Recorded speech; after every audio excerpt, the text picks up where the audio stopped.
There are actually several types of temperament. What is that? It's the way that you delineate and divide an octave. Here an octave it's from here, and you can see there are 12 different frets. 1, 2, 3, 4, 5, 6, 7, 8, 9, 10, 11, 12.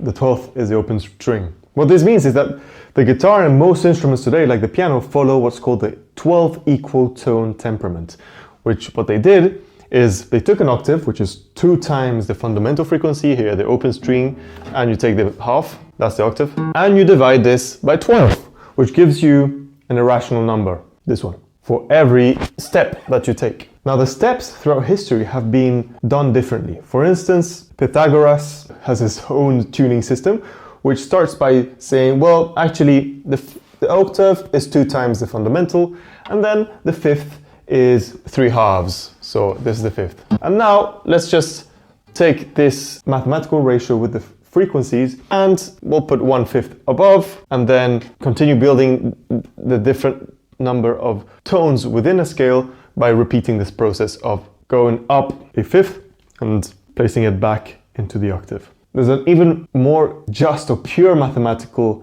tuning system, which is called the just intonation or the pure intonation. You can only have numbers in your fractions that can be multiples of 2, 3, and 5, because those are the first 3 prime numbers. That's the 5 limit just intonation. These mathematical simple ratios determine the most consonant intervals. However, there's a problem. The steps are unequal, and so if you want to play the same melody, but not starting on the fundamental, but you want to start here, for instance, the melody will sound wrong because you don't have the same intervals or steps to replicate the melody. And so there have been several attempts to appease this.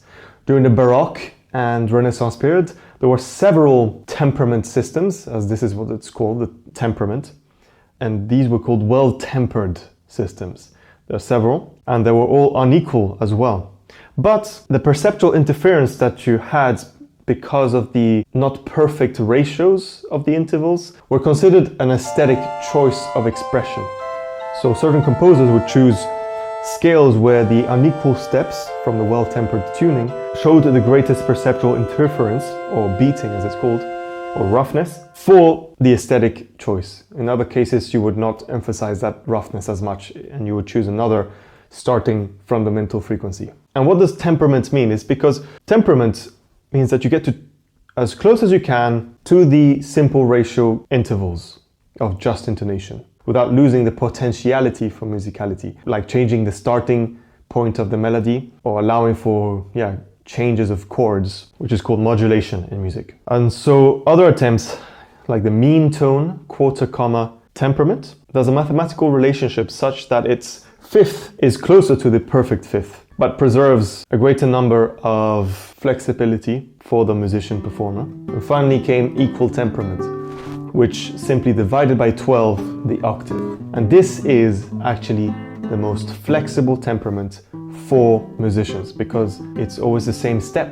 And so you can play the same melody at different starting points. Again, you can change your starting point of your chords and still preserve the musicality. But the thing is that you have some small imperfections everywhere that are not that noticeable. And so what happened, these different temperaments are compared. You can look at how the fifth and the octaves differ depending on doing a 12-tone equal temperament compared to Pythagorean tuning or just intonation, the perfect fifth of just intonation, and the equal tone fifth, which is different. These differences are called commas, and equal temperament has allowed to really reduce the commas maximally within the whole instrument. Whereas in tunings like Pythagorean tuning, the octave actually starts having small differences and not being exactly 2 times the octaves continuously. That is actually the case as well with the piano and an equal temperament, and we'll see why now.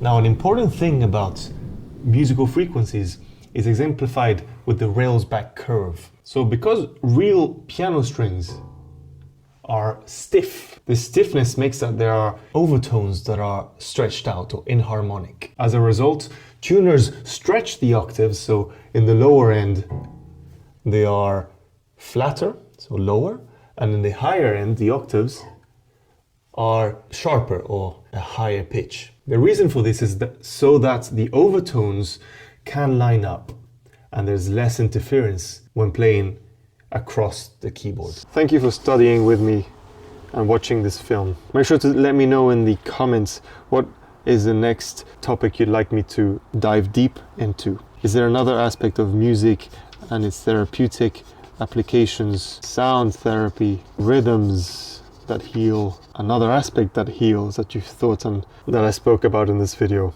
Let me know and let's study together. Make sure to subscribe, comment and like. These are good books.